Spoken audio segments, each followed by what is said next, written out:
All right, good morning, Appalachian Trail community. Day 5 of the Massachusetts lash through hike / trip. So it's day 5 and I am leaving Goose Pond, Upper Goose Pond cabin.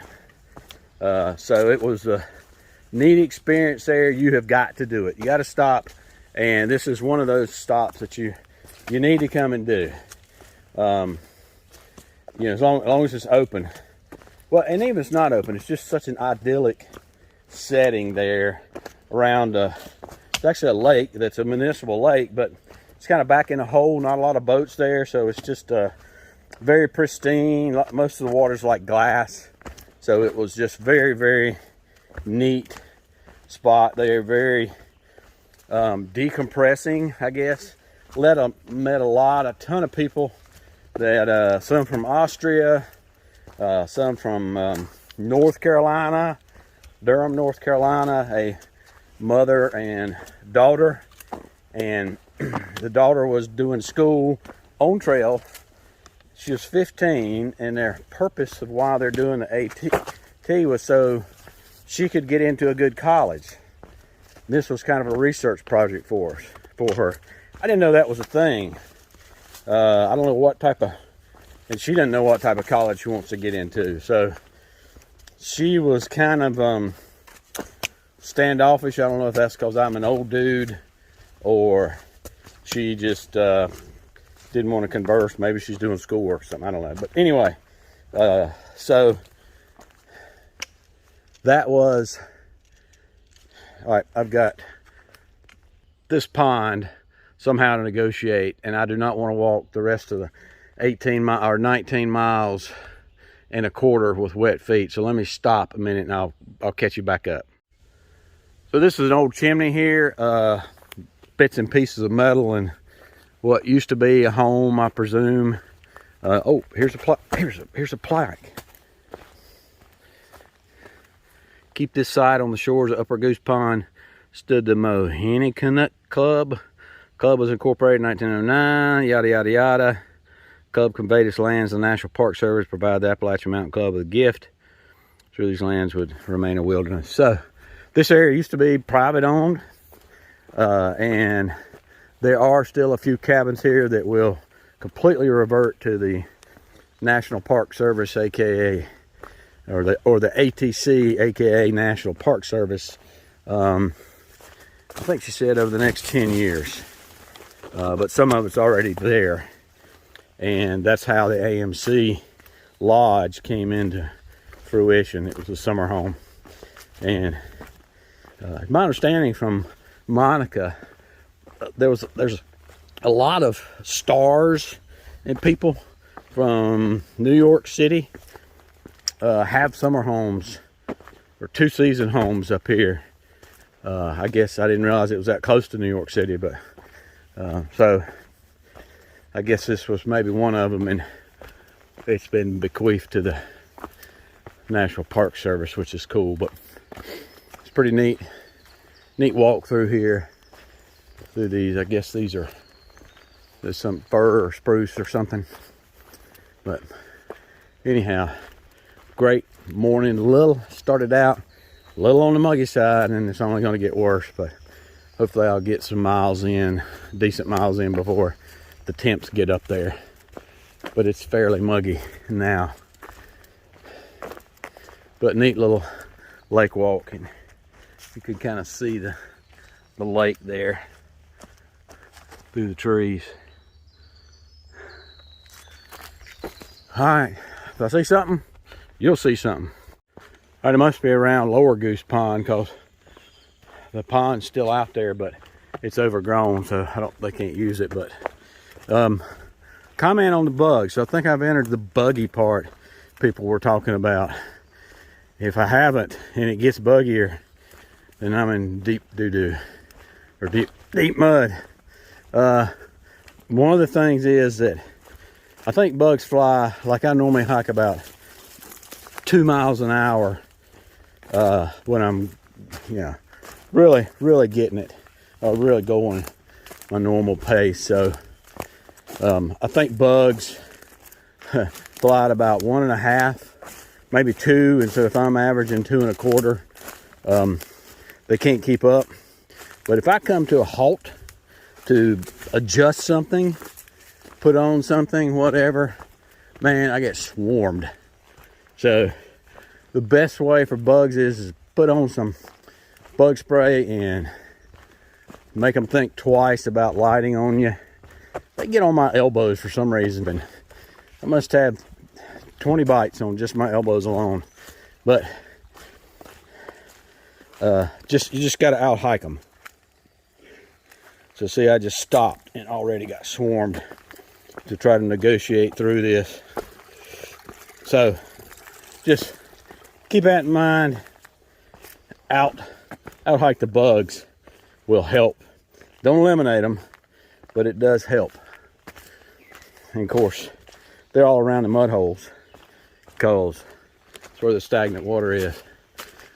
They hadn't been too bad past couple days. I don't know if that's just the area I was in or the fact that the rain washes their larvae. I don't know what how long it takes a larva to hatch into a biting mosquito. Maybe somebody can leave a comment down below how long that takes for that to happen. So if it's raining and there's water flowing, it's washing the larva away. But it didn't rain yesterday or last night, so they must hatch awful quick. But leave a comment down below, let me know, I'd be curious. Okie doke. So far, so good. There's not hadn't had any huge inclines. I got to get over Mount Everett. I'm not sure if it's this day or another day, but we'll figure that out later. Well, you don't see many of these. This is an absolute boardwalk across, I don't know what this is. River, pond, creek. It's probably part of this system. It's too far away to be part of Goose Pond. Anyway, did a good job of building this across here.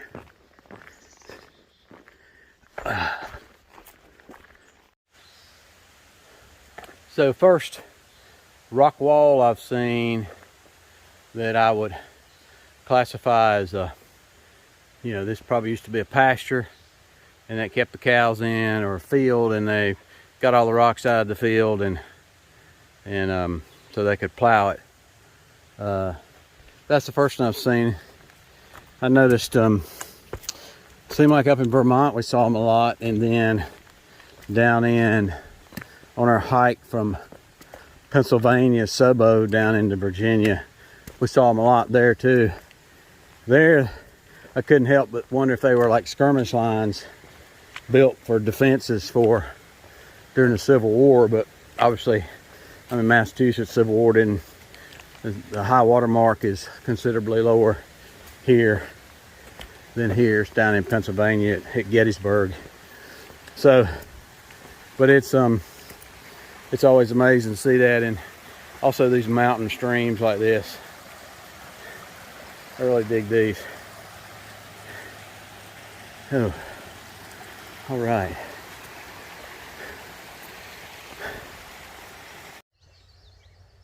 OMG, hardware cloth in Massachusetts does exist. They probably got it off Amazon and had to import it. So this is a boardwalk it's like a fun house boardwalk, but I did see on far out where there was hornets or something somewhere, and people got stung on one end or the other, so I made it onto it without getting stung. We'll keep an eye out, but this would be tough to going back and forth there. So yeah, neat little bog. I'm sure it's jam-packed full of skeeters, but pretty neat to have this thing here. Hadn't seen any hornets, but if I do, I'm gonna put this away because I'm gonna be ready to run. They had to go quite some infrastructure to make this happen. Oh wow, and it just keeps on going through this bog. Very neat, very neat. This is north of the trail stand crossing there at Jerusalem Road, FYI. All right, I'm gonna take a picture of this. All right, I just walked up this hill from way down there in the flats where that boardwalk was. And now I gotta get over this stile. Little saving grace is right down the road is the AT&T stand where they got ice cream and eggs. I'm gonna boil me an egg, take these shoes off, eat me some lunch. I'm gonna make a meal out of it, but I gotta get over that sucker first. So this is the AT road stand or trail stand that this family had set up there, and it had a refrigerator with drinks in it and ice cream and fresh eggs. And you could pay with Venmo, or you could leave money there as the honor system. So crackers, and so it was just really cool for somebody to do that for hikers there. Met a bunch of nobos there. That was cool to sit around and talk for them. They even had a grill in the back behind this where folks could use that, or burners. People could use the burners to fix stuff. So it's just really neat that somebody would do this for the trail community and for thru hikers through there. And so I took advantage of it and had me soda, which I don't normally do, 2 ice cream sandwiches, and maybe a candy bar or something. So and I had what's called a Moxie. Never heard of a Moxie drink before. So that was pretty cool. But anyway, really neat for somebody to do that, and it's just really neat, that you can pay for it there, and they just trust people to do it. So don't know who set it up, but if you're seeing this, thanks a lot. It's really nice to have that as a break there, particularly through that hawk section. And then this was an overlook just right up on a hill above that after a big climb above the trail stand. And you can see that we're still getting Canadian wildfire smoke in the area. Okay, that was the cobbles back there looking over Tyringham, I think it is. But anyway, that's the second cobbles I've been to. But see all this, how hazy it is. What my understanding is, that's from what I've been told, that's from Western Canadian forest fires. And a couple weeks ago we had it from Eastern forest fires. So what the heck, is all of Canada on fire now? When you get out on trail and you don't have a way to keep up with the news, you lose it. Yeah, I mean, you lose perspective. But anyway, that by the way is a stile. So it used to be, before they had cows up there, you'd have to go in and then out. Some of them are tight, it's hard to get around with a pack on, but that obviously they no longer have cows, and so people just made a trail around it, I guess. But anyhow, yeah, so that's crazy. Smokes from Western Canadian fires from Canada.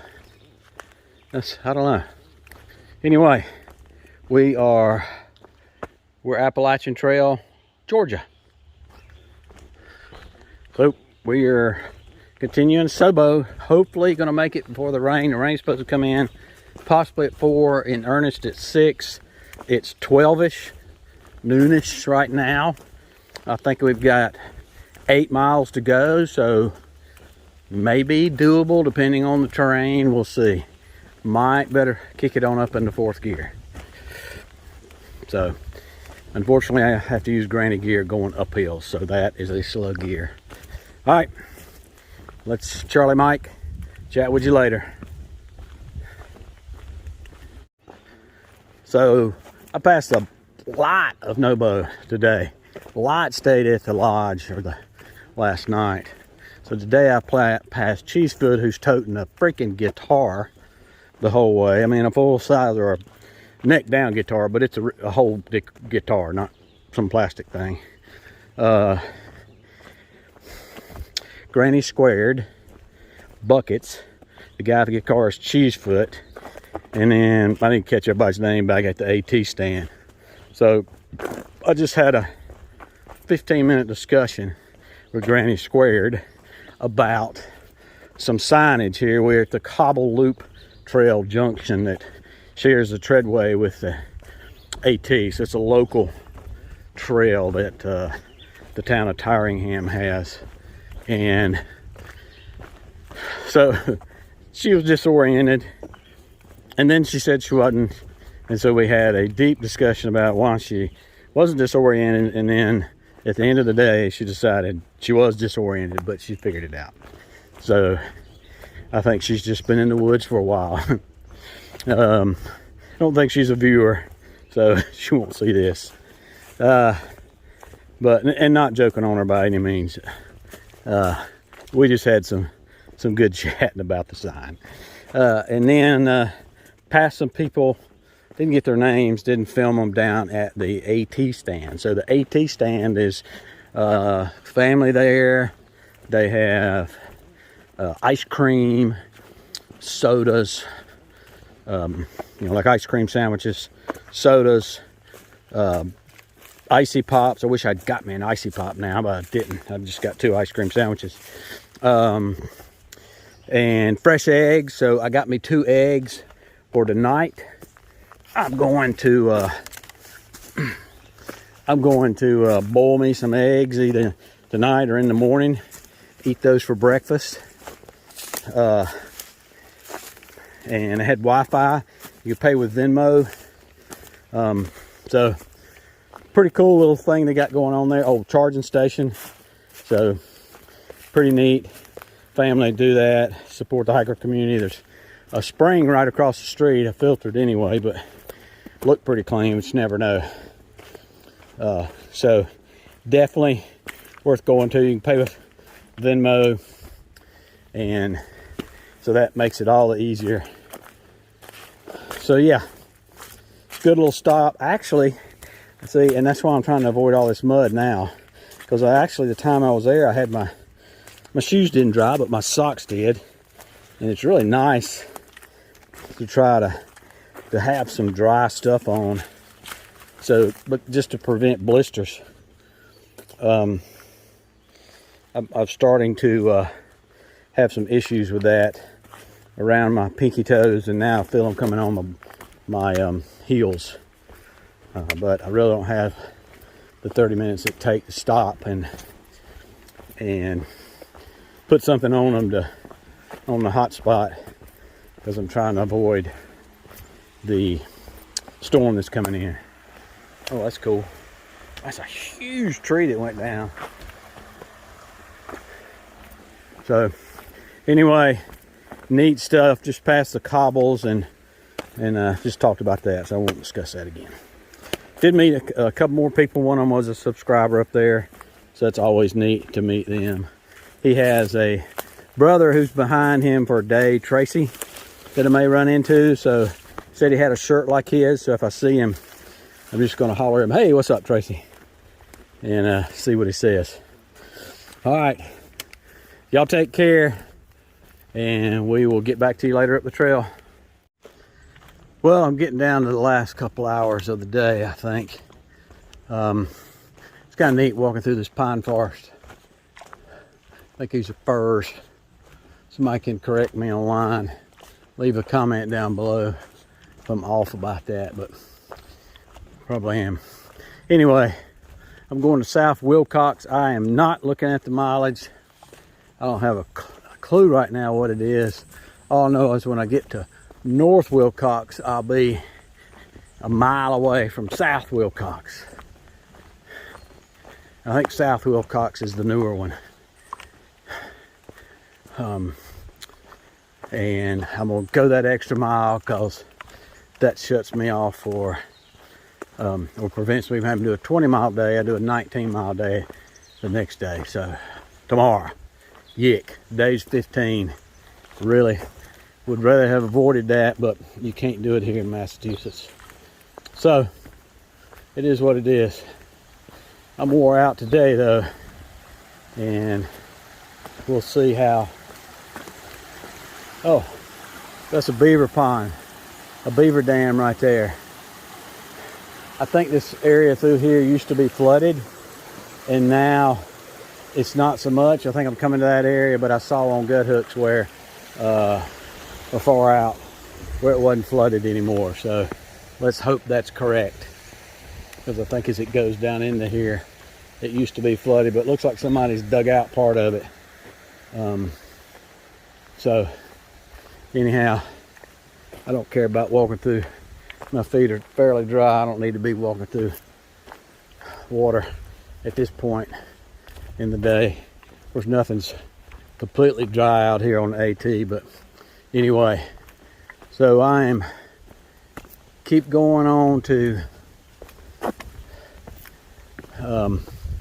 South Wilcox, and might look and see what are some benchmarks like road crossings or something, but at this point in time I'm not going to check the mileage. I'm just going to be happy when I get there.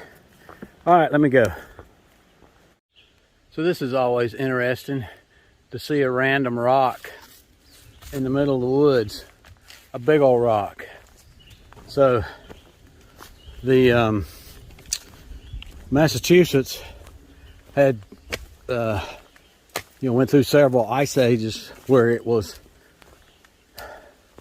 the glaciers that came down with the ice age, they went back and forth several times. So that's why you'll just be hiking along in the middle of the woods and there's a random rock. The glaciers deposited those random rocks here, and thought it was kind of neat up on Mount Greylock to explain the striations in the rocks, and that was because of the glaciers coming down, and they were in a perfect compass heading of the direction of the glaciers, which was from the northwest to the northeast. So pretty neat there. But if you ever just come across a random rock and you're in the field, in the middle of the woods like that, you pretty much know that at one time was riding the glacier, and as they retreated and it was wound up on the bottom, and by retreat I mean they melted as the earth warmed. Yeah, the earth warms. Crazy, right? And as it did, they left the rocks that were riding them. All right, should have a 1.5 miles to go. I'm expecting to hit this South Wilcox at any time. I screwed up. I already had my Far Out app set. When I opened it up, my little pin was already on Wilcox, South Wilcox, and it showed me that I was 2.6. I was being very diligent about it, about not knowing what the miles were, but Celebi. But that just means I'm an hour or so away, and my day's coming to an end here. So we'll get there, and I'll try to remember to do a wrap up today on day, what is today? Day 4, 5, let's see. Friday, Saturday, Sunday, Monday, Tuesday. So that's 5, day 5. All right, see you at the shelter. All right, so this is South Wilcox shelter. Got my laundry out. There's me and one other guy here right now. He's a thru hiker, left in the middle of March. I think he said March 12th. So I'm at South Wilcox today. Left from Goose Pond, Upper Goose Pond Lodge at 6. So took me, I got here at 4 o'clock. So that's a good 6 plus 4, 10-hour day. Pure T hiking. Place does have a privy here, and does have a water source. Probably won't show you that, but water source was it's like 4 rocks in a pile, and it's way back in the back, so you can't get to it. But it's got a pool in front of it, so you have to reach down in between the rocks and drag your bag through it in order to fill it up. You can only get like 1.5 liters in a 2-liter bag at a time doing that method. But anyway, it works. Plenty of water coming through it. Probably don't even have to filter it because it's coming right out of the ground. It's a spring coming out of this hill. But I'm going to filter it anyway. So back to the hike today. Some big hills we had to climb. Not a lot of views in Massachusetts. And we're getting a lot of smoke here from the Canadian wildfires in the west, the western Canadian wildfires. So that kind of hampers some of the views, but really not getting any. But did see a lot of, or several iconic places today. Of course, left the Upper Goose Pond and past the AT stand. Stopped there and ate all the wrong stuff, but ice cream is good. Had a Moxie, never had that before. Probably have to have another one. It was it's only a drink in, I think it's made in Maine, but it's like kind of like a root beer, just a tinge of root beer, cream soda. So it was different. It was good. I don't drink sodas normally, but because there's nothing but sugar in them. But out here on the trail where I'm burning all the calories, I went ahead and went for it. So it was good. There's the bear box, water source. Up there, some tent sites and stuff. Somebody's here tenting. Does have a pretty privy. And then this is the old, the original shelter, built in 1939 by the CCC. This is kind of what the older ones on the down in North Carolina look like, and it's still usable.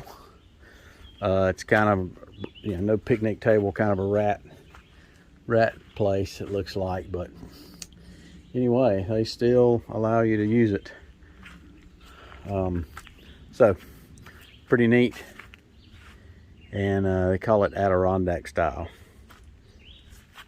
So I'm glad they left it. A little bit of history there. And it's probably made, it's been here so long, it's probably made with chestnut logs. And I'm surprised somebody hadn't come in here and stole them. I guess it's too far to tote them. But, you know, of course, chestnut was wiped out by the chestnut blight. And it needs chestnut anymore. All right, that is it for, I think, lose count while you're out here on the trail. Friday, Saturday, Sunday, Monday, Tuesday, day 5. So next video will be day 6, and that is tomorrow, and that will be a 19-mile day. Oh, so I did 16 here today. So another 3 miles, I should be good with that. If I was good with the 16 today, it was 15.9, and that doesn't include the half-mile off of the AT that the lodge is. So, all right, that is it for the day. Hope y'all enjoyed it, and tune in for tomorrow. And as always, appreciate you, and we'll see you out here.